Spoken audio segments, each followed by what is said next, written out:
Okay, hi Kenton. How are you doing today? I'm doing good. How are you? I'm good. So today we're going to be doing our World of Weather project for 3rd grade. Are you excited? Yeah. All right, let's get into it. So, what do you know about weather, Kendallin?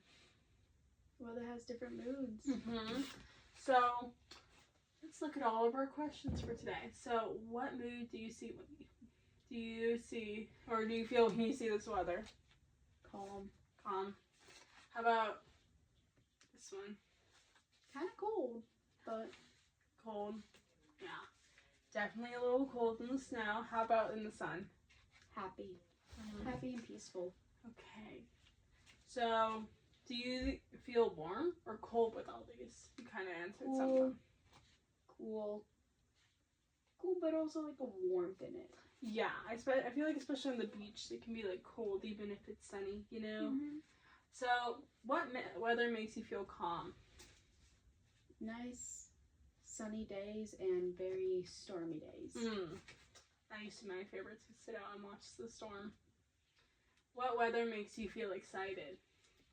Nice, hot summer days. I know. We haven't had those in a while. Okay, so today we're going to be talking about color theory. This is like one of the bigger parts of the thing, so bear with me. So, we're going to be doing the difference between warm colors and cool colors. They can be used for different things. So like warm colors, I like to describe them as sunset colors, where we have our reds, our oranges, our yellows. So for me, that symbolizes happy, energetic, and warm. What does that symbolize for you? Those kind of colors. Pretty much the same thing. Happy, calm, warm. Sometimes people even say red can make you like angry, but we won't use that for today. How about cool colors? So like we have our blues, our greens, and our purples. A lot of people say they can make you feel peaceful and cold, and also calm. So how does that make you feel? Calm, relaxed. Very peaceful. That was a great synonym you used. I'm very proud of you. So our warm colors can show happy weather, like sunshine, whereas our cool colors can show peaceful weather, like snow or rain. So we're going to look back at these, and we're going to see what colors were used in these ones. So we have a lot of blacks, and we have a lot of blues. This one should be orange. I should have done it. We should have included a sunset in there. How does a sunset make you feel? Very warm, calm, happy. Aren't great. It makes me feel like that too. Okay, so we're going to go over our techniques, and then after we're done, we're going to slowly but surely learn them. So our first technique is our wet on wet. So basically you would wet like a piece of paper like this, and then you'd wet it with a clean water. So then you can add blue paint or any other paint really. And you're going to show how it spreads and how it blends. So normally people say wet on wet makes soft blowy shapes. So this would be really good for fog or rain or even stormy skies. So you could use it for a picture of a thunderstorm, or you could use it for a rainstorm. So then we also have wet on dry. Our wet on dry, we use dry paper and you paint a line or a shape.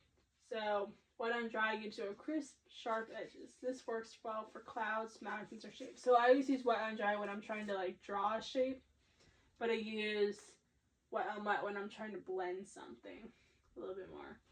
And our third technique is lifting. So you're gonna have this paper, and then you like basically do like a square, and then you dab it with a paper towel, which is super interesting because when that happens, lifting lightens the paint. It makes highlights like sunshine or bright reflection. So I like to do it for when sunshine's coming down, so you dab the yellow paint. Or I really like to do it for clouds, so I'll do blue paint and I'll dab it, and then it creates like a cloud. I also have an example photo right there for you. Okay, so we're going to slowly go through this. So I'm going to do one, and then you get to follow me. So first one, we're going to have... Okay, we have our paint, or our water. We're just going to put it right there. So grab a piece of paper,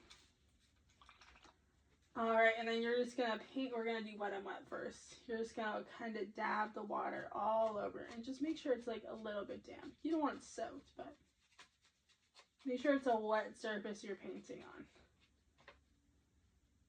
Good, that's super good. Now you can do blue, or you can do like a red, or you can do a purple, whatever you want.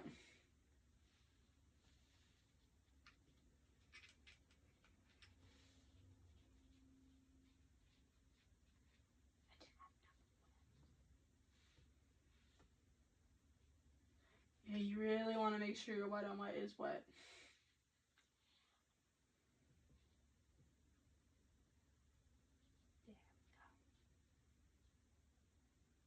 Okay, so let's hold up our wet on wet. So, with ours, you're going to see you're going to have some collecting in the middle, but it also has a really nice blurred effect, you know what I mean? Where you can't really distinguish a shape in mine, but you could see that it's definitely has a little bit more paint pooling in the center. Alright, that was our wet on wet. So we're going to put that to the side. Now, for this one, we're going to be using our wet on dry. So, just grab a piece of paper, and you can use the same color, you can use a different color, whatever you want. And you're just going to make, why don't we draw a shape? So what shape do you like? Do you want to draw a smiley face, or do you want to draw a cloud? A heart. A heart? Okay, let's do a heart.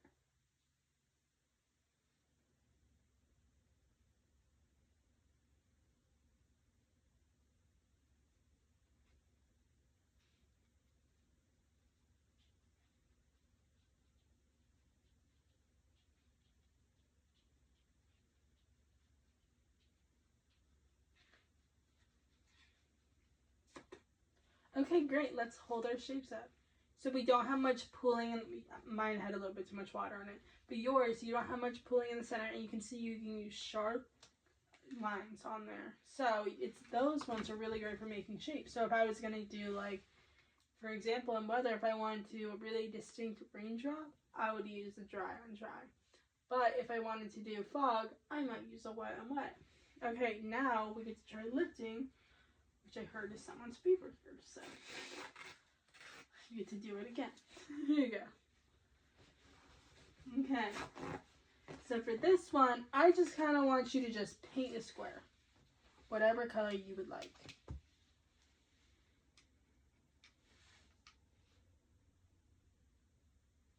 And make sure it's wet enough where it won't dry immediately.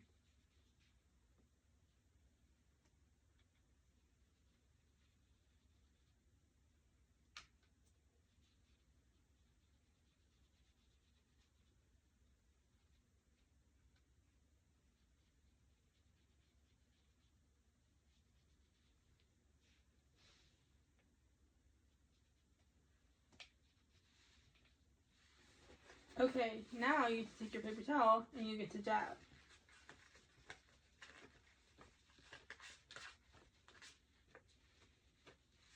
Okay, great. What do you see? A cloud-like shape. Do you see that it kind of lifted the color out when you use the paper towel? So yeah, this is a really good one for when you want to make a cloud, or you want to lighten it up, or you even want to blend the colors together. I really like to do that. So, I've already done that. So if your lines are too fuzzy, you want to try wet on dry instead. And if your paper is too wet or it's too dry, if it's too wet, you can either do lifting, or you can try to spread it out more. And if it's too dry, you can add more water, which is a really great thing about watercolor. You can always add more or less depending on what you want to do. Okay, so now we get to do a mini art making project. So what I want you to do, let's put this out of the way for 1 second.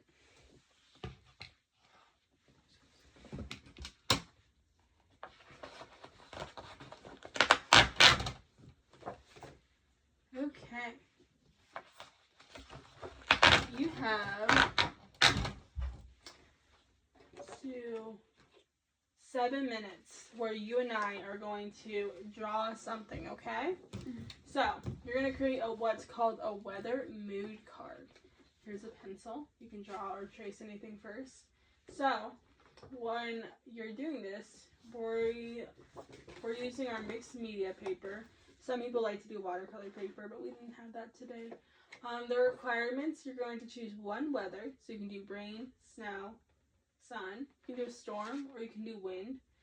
You have to choose warm or cool colors. And use at least one technique learned. Show a mood, calm, stormy, excited, peaceful, etc. So, our directions are: pick a weather that matches the feeling. Use warm or cool colors and one technique to show your mood. Paint the weather, not objects. Focus on the sky. All right. When we're done, we get to share with each other, and we can tell each other what techniques we used and why we used it and how it makes us feel.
What emotions are you feeling as you're doing this, Kendall?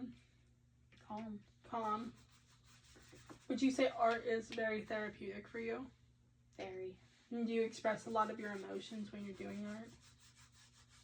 Kind of? Yeah. Is it more just something fun you do? Mainly. Yeah. I kind of do when I'm upset or just needing something to do. That's always nice.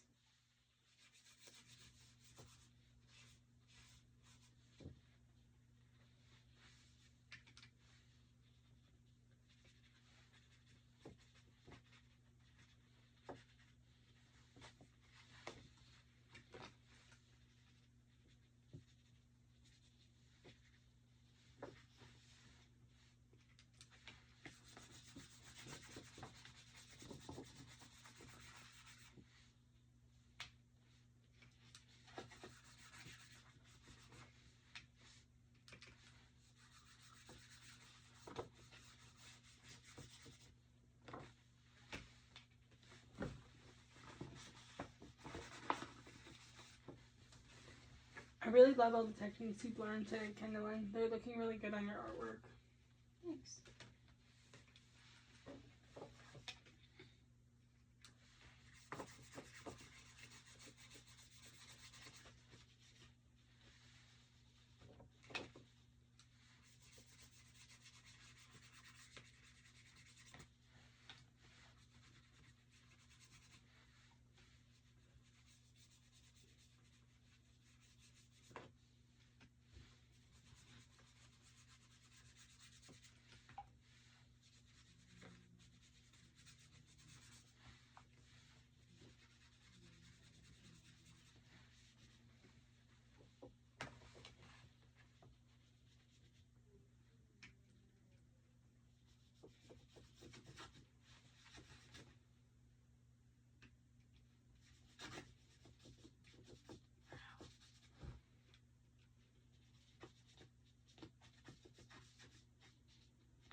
Okay. Are you done? Yes. Okay. Alright, Kendallin. So today we get to share. We're going to do a pair share. We don't have two people here, so it's just going to be us. That's why we did our art projects together. So let's hold it up for our camera to see. So what weather did you paint? A sunny sky. I really like yours. So which colors did you use and why? I used a very cool blue. Mm-hmm. It just felt right for a nice open sky. Yeah. Nice peaceful sky. And then I used a warm yellow for the sun. I really love how you use colors to kind of convey how it made you feel. Like when you said you used a warm yellow for the sun, almost projecting that it's a warm feeling. And then you use cool for the blue sky because it calms you down. So what techniques did you use to show the mood? I used a wet on dry. Okay. Alright, I really love your artwork. Okay, so mine was a sunset, so I used all warm weathers. I used it because it kind of makes me feel warm. I'll go out there a lot with my friends, so to go watch the sunset. And I used wet on wet to kind of spread the colors around, and then I wanted to pool the yellow for the sun. So yeah, really amazing, Kendallin. So I have a couple questions for you. How did your color choices affect the emotion conveyed in your work? I think it made it more peaceful. Mm-hmm.